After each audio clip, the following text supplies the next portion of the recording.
and I've never seen anybody do this but me, and I've actually done it the last couple years when I play CFM, is you can actually audible from your goal line, so from your QB sneak to the jumbo heavy. And now we're in our 13th and final chapter of the single back jumbo heavy scheme. This time we're going to take a look at something that is vital to the scheme, and that is mixing up your goal line formation with the single back jumbo heavy.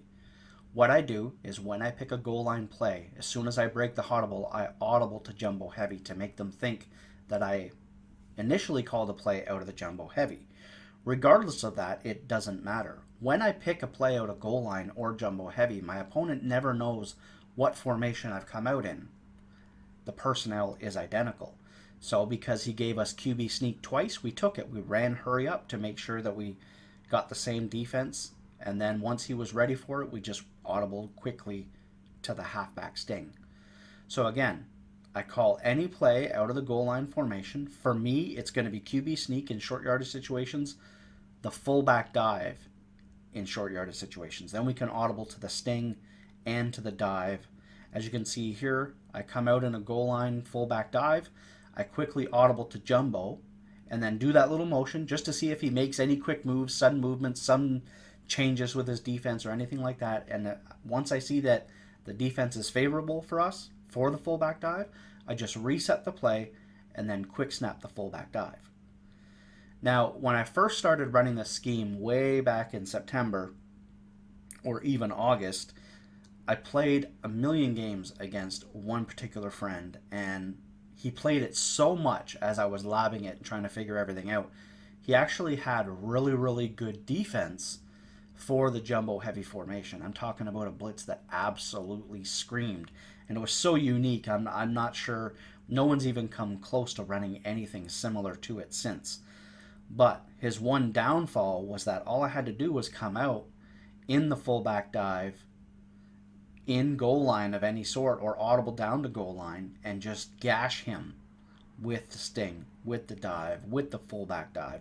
Sometimes I would put my second running back at the fullback spot, or here using the Redskins, Vernon Davis was fantastic at the fullback spot. Running the fullback dive with certain tight ends is something that you definitely want to do. The Redskins are actually a great team for jumbo heavy because they have 4 great tight ends. They have good running backs. And then here's just a couple mix-up little plays that I throw in.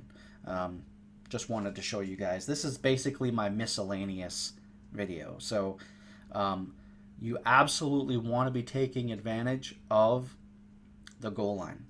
If people are coming out and they're blitzing you and they're getting pressure on you, etc., get in goal line. Start gashing them. And don't necessarily come out in wide receiver wing either. You know, come out in just your heavy package and quick snap them when they don't realize that you're going to be running with maximum blockers in there. Now, here's another thing that you need to be very careful of is if they're blitzing the house at you, don't be afraid to block everyone and send like 2 routes, 2 streaks, 2 curls. You know, keep them on their toes. Just send out 2 routes. The most important thing that you want to do when blocking is blocking the outside wide receivers, not the inside tight ends, but the outside wide receivers. Here we're taking a look at the halfback counter. Not my favorite run. That's why I didn't focus on this run in the scheme. I didn't dedicate a chapter to it. It's okay. I prefer toss, dive, and stretch. If they're going to be blitzing you a lot, the counter's not, you know, especially in MUT, if you don't have the audibles coming out in the counter, I feel like is a waste, personally. But here we're taking a look at the PA counter waggle, and this is something that I love to do. As you can see, we can just motion square out and snap before he sets, and they're blitzing heavy, and as long as that outside guy is like a deep blue or even sometimes a flat, we can get that pass off really, really quick to him. You can mix up a drag, etc., etc.